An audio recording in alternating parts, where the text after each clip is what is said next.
My name is Mia Carter.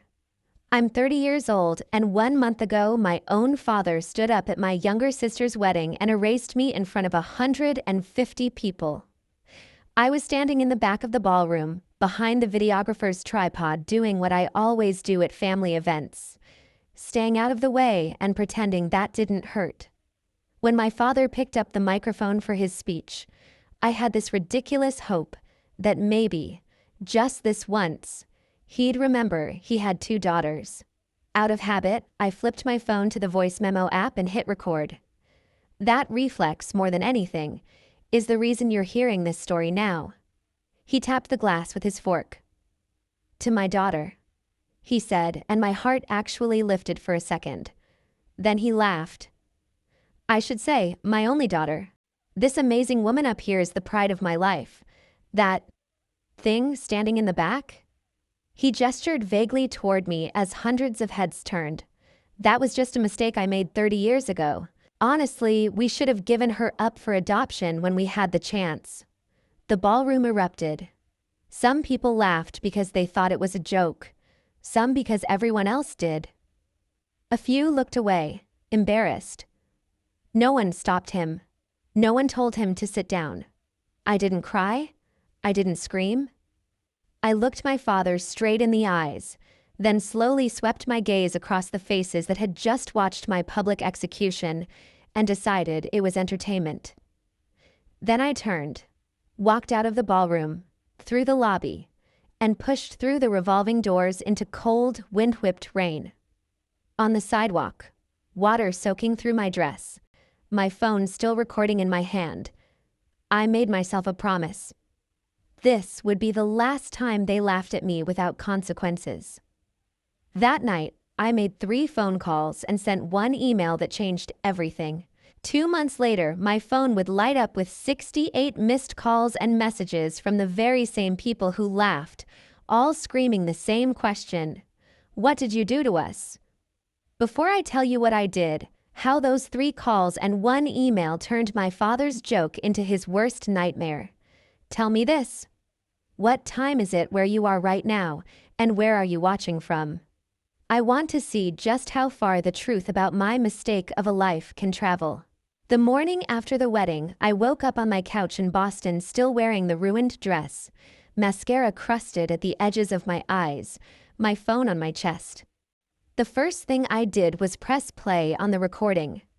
Hearing my father's voice through my earbuds, without the clinking glasses and polite laughter to blur it, was like being slapped a second time. I listened all the way through, right up to the moment where the ballroom roared and my heels clicked across the marble floor as I walked out. Then I hit save, renamed the file Evidence Wedding Speech, and backed it up to the encrypted cloud storage I use for work. I'm a cybersecurity consultant for hospitals. Backing up sensitive data is second nature. Yesterday, it was patient files and ransomware logs. Today, it was my father's voice calling me a mistake. I'd told myself 1,000 stories to survive the last 30 years. He's old school. That's just his humor. You're overreacting. But listening back, there was no way to soften it. He meant every word. And if he was willing to say that into a microphone in public, what else was he willing to do when nobody was recording? The first call I made that night, standing under that rain, had been to the only adult in my childhood who ever seemed quietly horrified by the way I was treated. My dad's younger brother. To me, he'd always been Uncle Steve.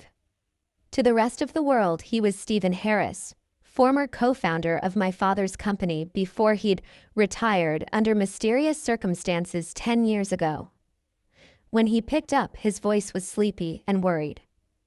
"Mia, are you okay? I saw the live stream cut out, but did you hear what he said?" My voice didn't shake. It came out cold. "Did you hear the speech?" There was a pause, then a slow exhale. "Your cousin sent me the clip," he said quietly. "I've watched it 3 times. Your father's lost his damn mind." "No," I said. "He's just finally saying out loud what he's always thought. I recorded it too. I'm done pretending this is just his sense of humor. I want to know what he's hiding. I want to know why he's always treated me like a problem he regrets instead of a daughter. Another pause, longer this time. Mia, this isn't just about hurt feelings, he said. If you start pulling at threads around Richard Carter, you won't just find mean jokes. You'll find things you can't unsee. Then help me see them, I said. I'm not a kid anymore. You were pushed out of Carter Municipal Systems. I know that wasn't as clean as he made it sound. You know where the bodies are buried. You really want to do this? He asked. Because once you start, there's no going back to Sunday dinners and fake smiles. I thought of the ballroom laughter. We both know I was never really invited to Sunday dinner, I said. Meet me tomorrow. Tell me the truth. He sighed, and in that sigh I heard 10 years of swallowed resentment. Fine. Noon. The diner in Quincy. Don't text this address to anyone, and Mia, don't bring that phone your father pays for. After I hung up with him, I dialed the second number, my college roommate, now one of the sharpest financial crime attorneys in the state, Lauren Brooks. We hadn't talked in months, but when she heard my voice, she immediately knew something was wrong. What happened? She asked. I sent her the audio file right there on the sidewalk, watching the upload bar crawl across the screen as rainwater slid down my wrist. When it finished, I said, "Listen, then tell me what I can do with this." The third call was to my own work phone, in other words, to myself. I left a detailed voicemail documenting exactly what had happened with dates, times, and the fact that I'd captured a recording. Then I converted that voicemail into a transcript and stored it in a secure folder along with the speech. It wasn't just my heart talking anymore. It was evidence. The email? That was to a generic, boring-looking address, integritymassprocurement.gov, the anonymous tip line for the state procurement office. I didn't accuse my father of anything. Not yet. I simply asked what a citizen should do if they believed a major city contractor was cooking books and retaliating against family members who knew too much. I hit send at 2:17 a.m., my fingers still trembling, and watched the tiny paper plane icon disappear. The next day, at the diner, Uncle Steve slid into the booth across from me, eyes red, hands wrapped around his coffee like he needed it to keep from shaking. For the first time in my life, he looked scared of my father. "You really want to know why he treats you like that?" he asked without preamble. "Because you're the one thing he can't control. You chose cybersecurity instead of joining his empire. You refused to sign his standard family agreement when you graduated. And he's been moving money and contracts into your sister's name for years to punish you for that." He pulled a folded packet of old emails and board minutes from his jacket. He cut me out because I told him what he was doing was illegal. Fraud. Kickbacks on public works projects. False safety reports. All of it would blow up if someone with your skills and my receipts went digging. I stared at the papers, everything in me going very, very still. "So let's dig," I said. "If he insists I'm a mistake, I'm going to be the kind of mistake that ruins his perfect little world. If you were in my place, humiliated on camera by your own father, then handed the first proof that he might be a criminal, would you walk away to protect family? Or would you start pulling on every thread you could find?" Lauren didn't waste time. By the afternoon after the diner meeting, we were sitting in a cramped conference room at her firm, the kind with no windows and a humming fluorescent light that made everything feel more serious. I'd already scanned Uncle Steve's documents and sent them to her through a secure portal. She'd read them twice before I even arrived. "Okay," she said, tapping the stack with a pen. "Your father, Richard Carter, runs Carter Municipal Systems. They've had public contracts with the city for 15 years, traffic lights, smart intersections, parking systems. These minutes show he pushed his own brother out right before the company landed their biggest deal. This," she held up a photocopied email, "is a threat. Sign the separation agreement and keep your mouth shut about billing practices, or you'll never work in this town again." He wasn't kidding, Uncle Steve muttered. I've been blacklisted from city contracts ever since. My stomach twisted. I'd grown up hearing my father talk about providing for the family. All those late nights, saving the city money. Now those stories tasted like ash. Lauren turned to me. You work in cybersecurity for hospitals, she said. You understand logs, metadata, network traffic. If your uncle's right, and your father is double billing or falsifying safety reports, there will be digital footprints everywhere, on email servers, in PDF drafts, in version histories. She leaned forward. But we do this by the book. No illegal hacking. We use what you can get legitimately through family, public records, and what your uncle already has. Understood? I nodded. Understood? I lied, just a little. We started with what was public. I spent nights after work combing through city procurement databases, downloading every contract Carter Municipal Systems had won in the last decade. I cross-referenced project timelines with news stories about mysterious delays, unexplained outages, and, this one made my blood run cold, a pedestrian death at an intersection where the new smart lights had malfunctioned.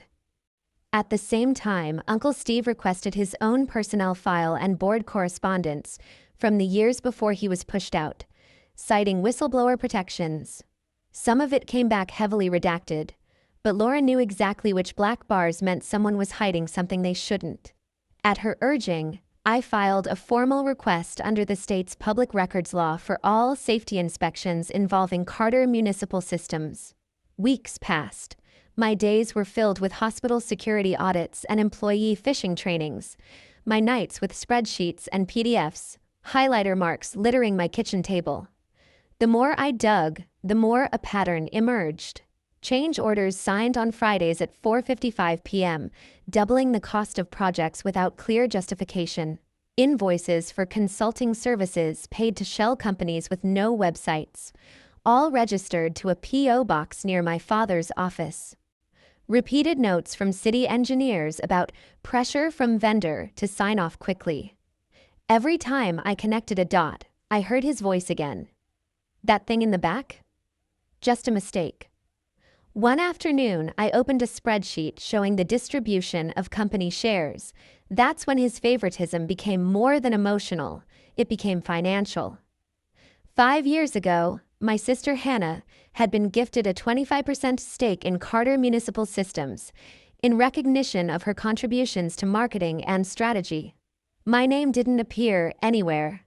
There was, however, a familiar signature on a line labeled Waiver of Future Claims to Family Assets. Mine. Dated the week I graduated college. I remembered the document now. He'd called it a standard form to simplify estate planning, and shoved it in front of me at a noisy graduation dinner. I'd signed without reading, too overwhelmed and eager to avoid a fight. My hands clenched around the printout until the paper creased. That night, I sent Lauren everything.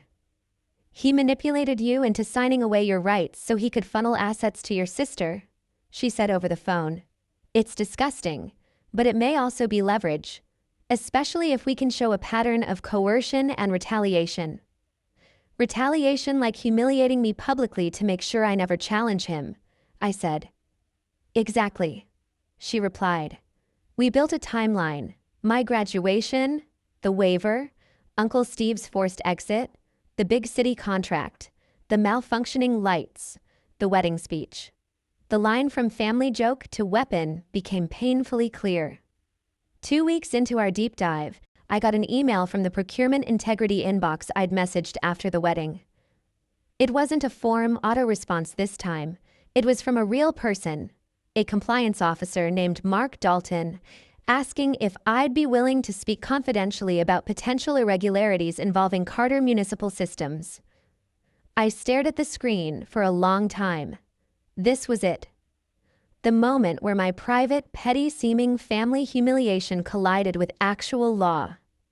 I forwarded the email to Lauren. She called within minutes.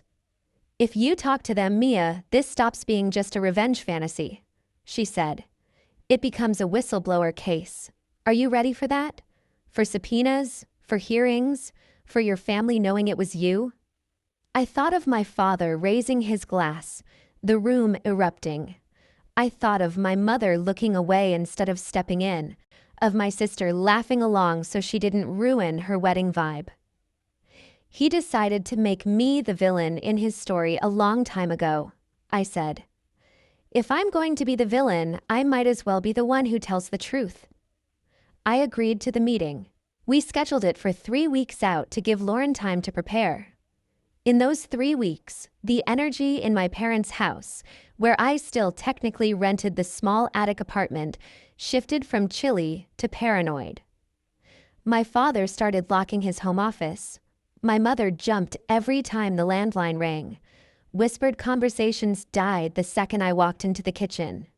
They knew I was up to something. They didn't yet know what, but they were about to find out. If you discovered your family's money and your own erasure were built on lies and rigged paperwork, would you keep the peace? Or would you risk blowing up everything to drag those secrets into the light? If there's one thing working in cybersecurity teaches you, it's how careless people are with their passwords. My father was no exception. Years ago, when I helped him set up his first smartphone, he insisted on using the same simple password he'd always used. I begged him to change it. He refused. No one's interested in some old man's emails, he'd scoffed. He wasn't my client, so I let it go. Now, sitting in my attic with the glow of my laptop on my face and the wedding recording in my headphones, I opened a private browser window and typed in the webmail address for Carter Municipal Systems. I hesitated. Lauren's warning about staying by the book echoed in my head. But then I remembered the waiver I'd signed at 22, the way he'd weaponized my trust. He'd never followed rules when it came to controlling me. Why was I still playing nice? I entered his corporate address and the old lazy password.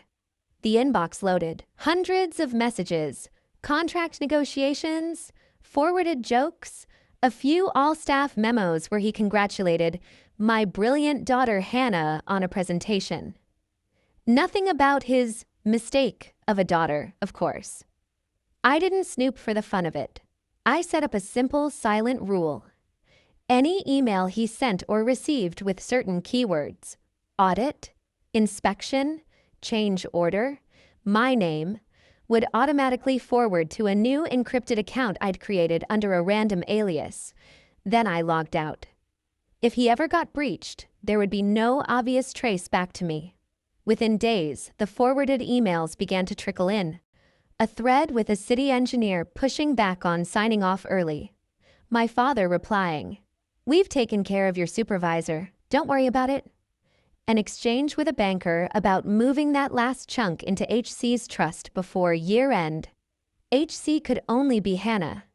And then, one Thursday, an email popped up with a subject line that made my skin crawl. Family dinner, Saturday. It wasn't sent to me directly.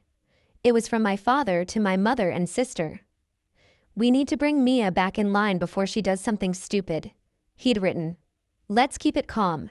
Make it seem like we want to hear her out. I'll have the paperwork ready."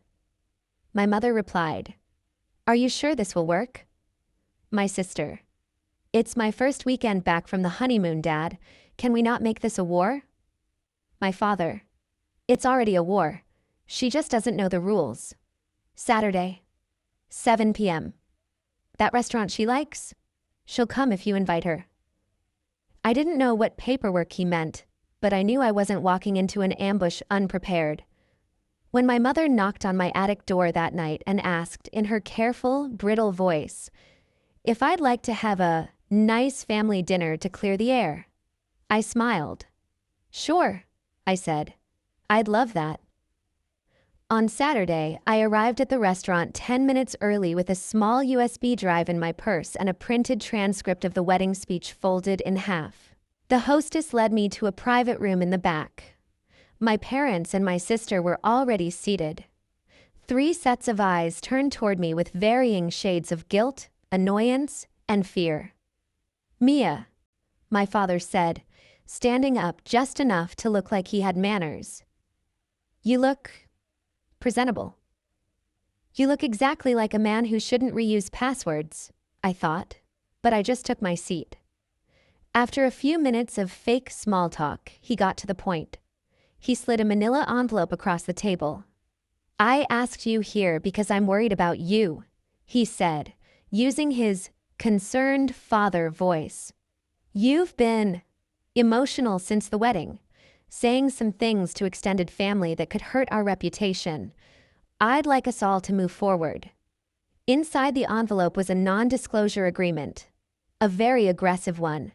It basically said I would never, under any circumstances, speak negatively about him, his company, or internal family business, on pain of being sued for everything I owned.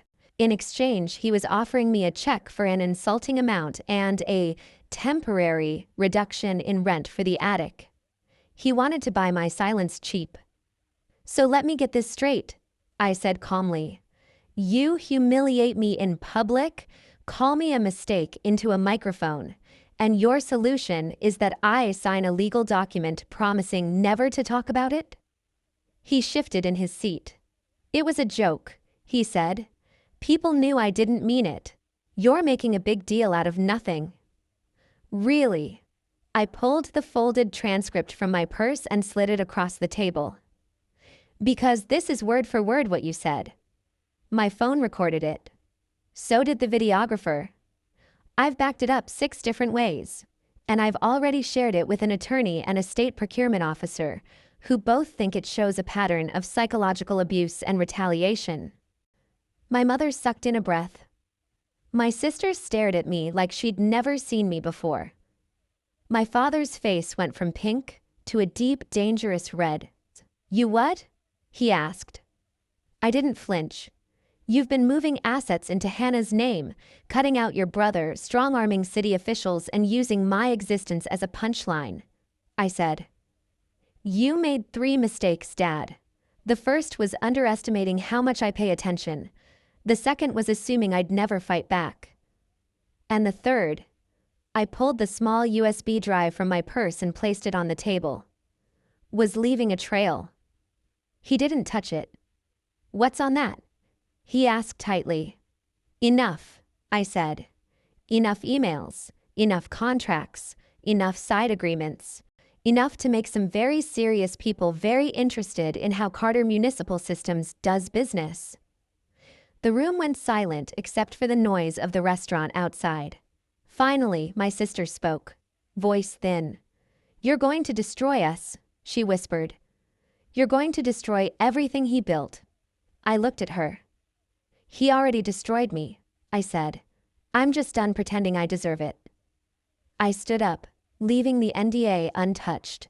"You invited me here to bring me back in line," I said. "Consider this my official notice that I've stepped off the line entirely." As I walked out of the restaurant, my father's voice followed me. "Mia, don't you dare do anything you can't undo." I didn't look back. "You should have thought of that before you grabbed the microphone," I called over my shoulder. "If your family sat you down, smiled, and slid an NDA across the table to silence you, would you sign for the sake of peace, or would you walk away and let them be afraid of what you might do next?" The fallout from the family dinner came fast. My father stopped speaking to me entirely. My mother's texts turned into clipped, neutral messages about mail and utilities, but it was my sister, Hannah Carter, who surprised me. 2 days after the dinner, she called. "Can we talk?" she asked, her voice small.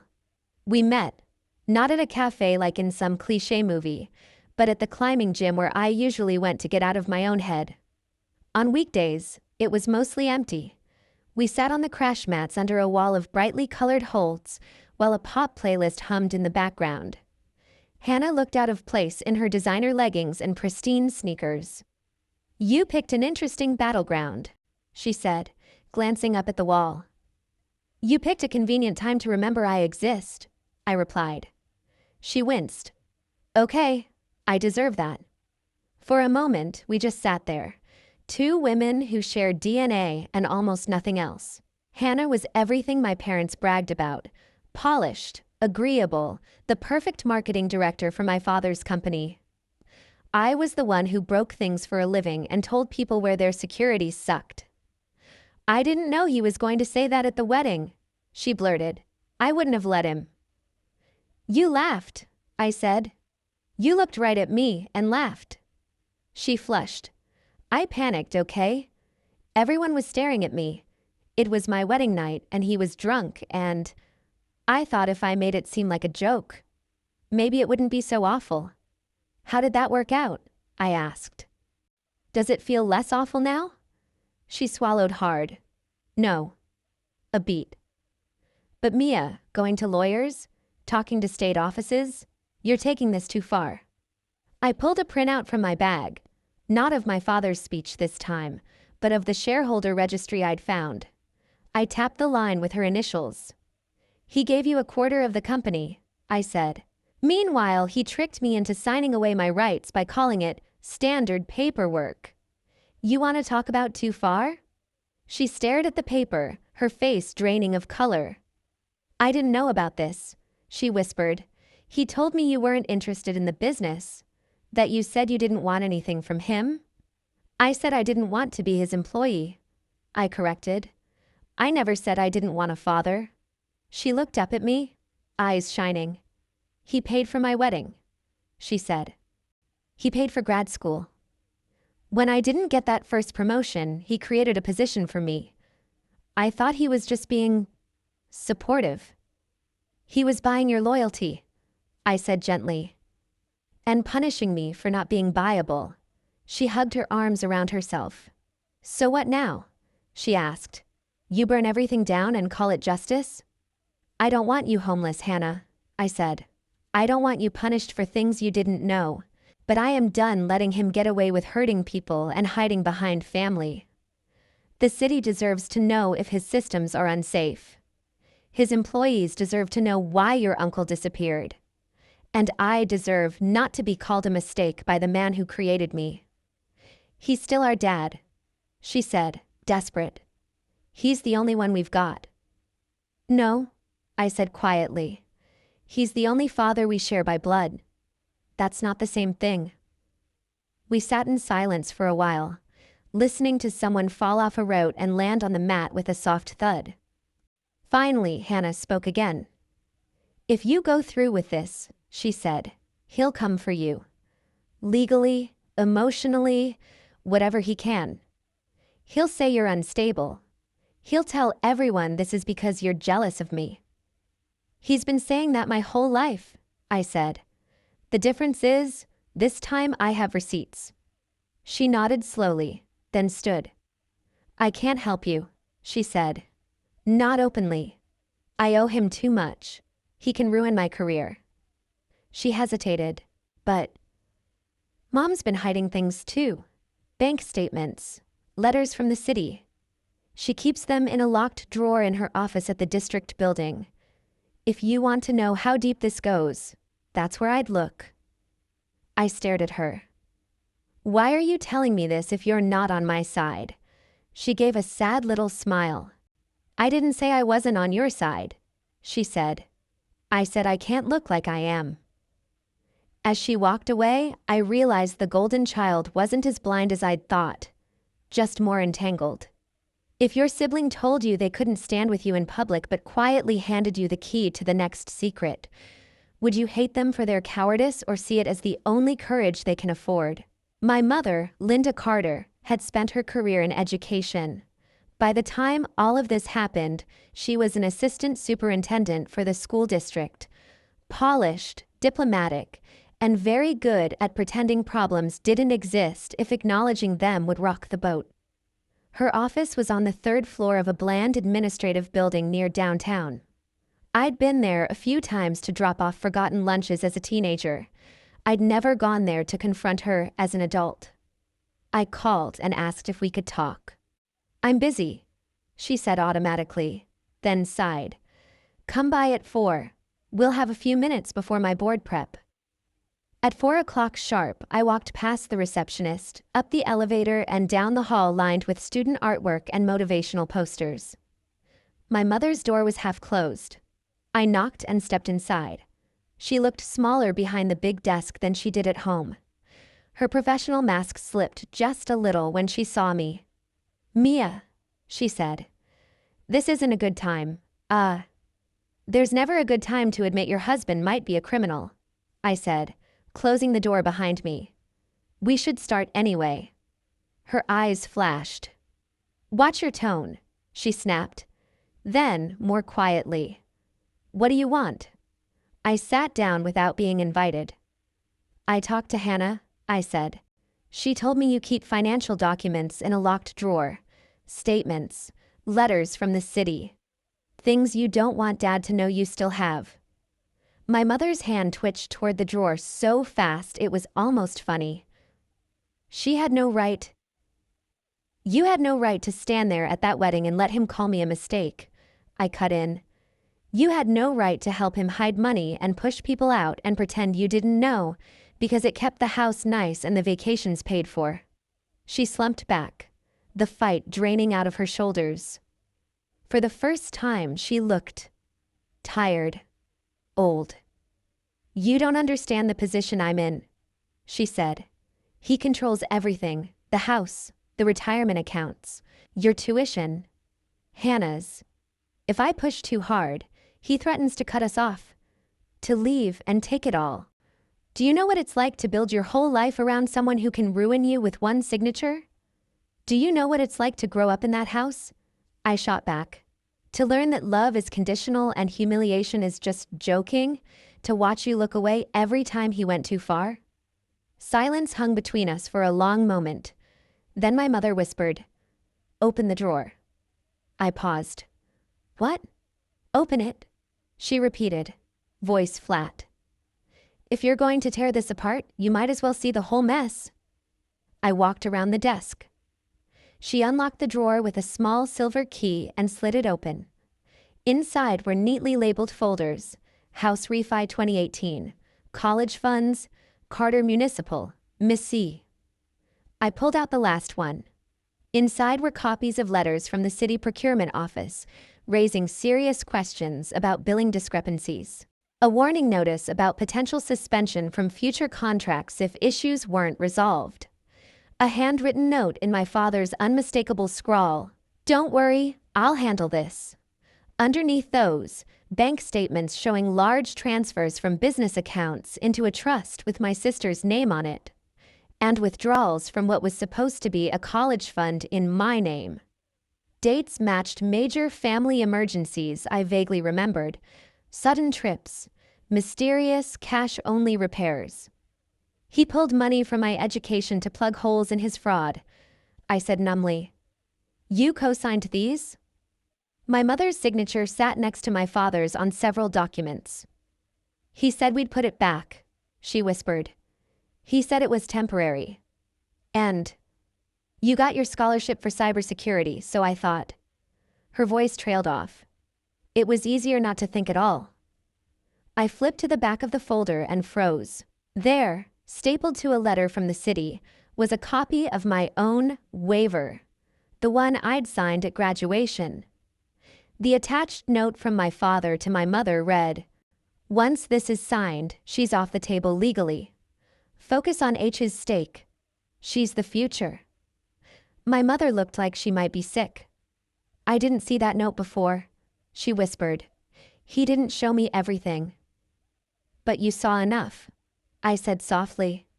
"Enough to know you were choosing him over me."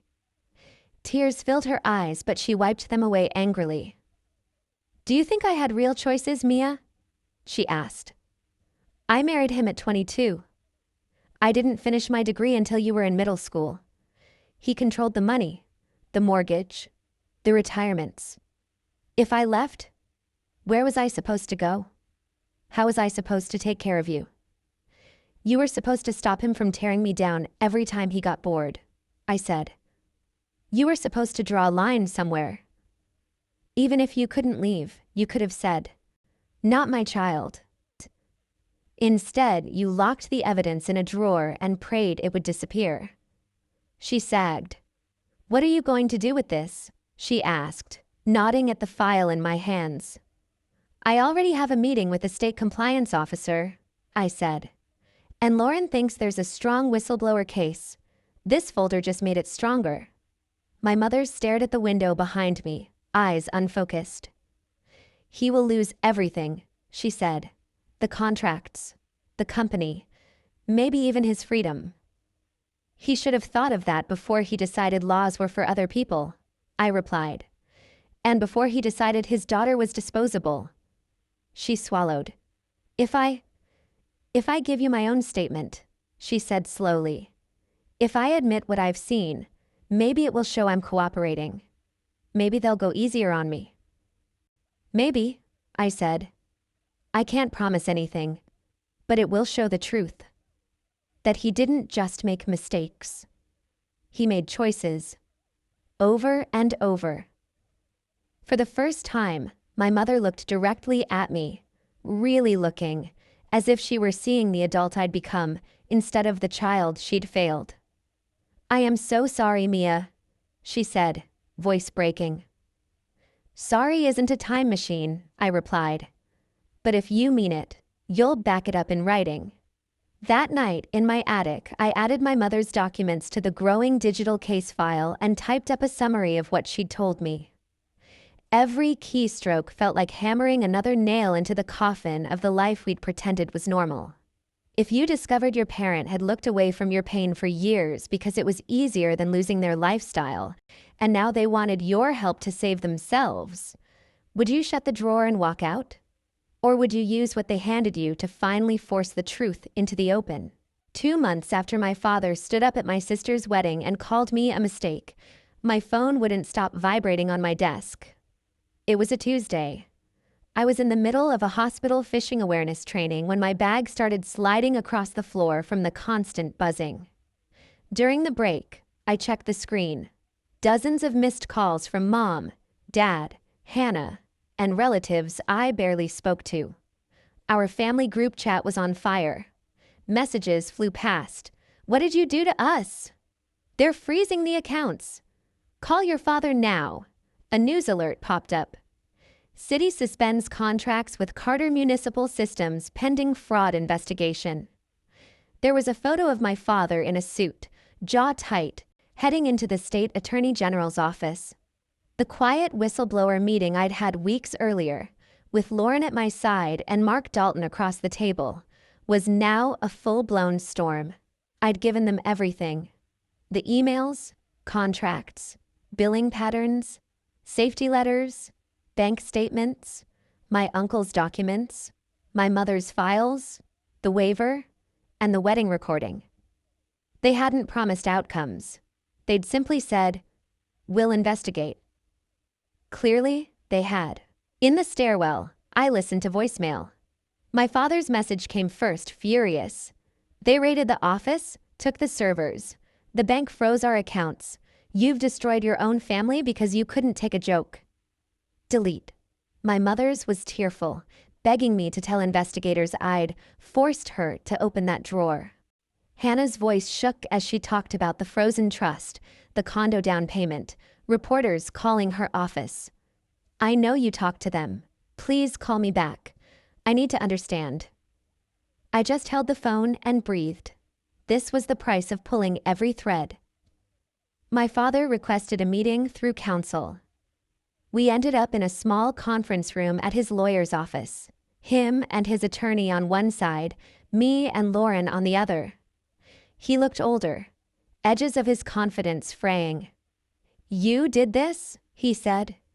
"You turned a family disagreement into a criminal case." I met his eyes.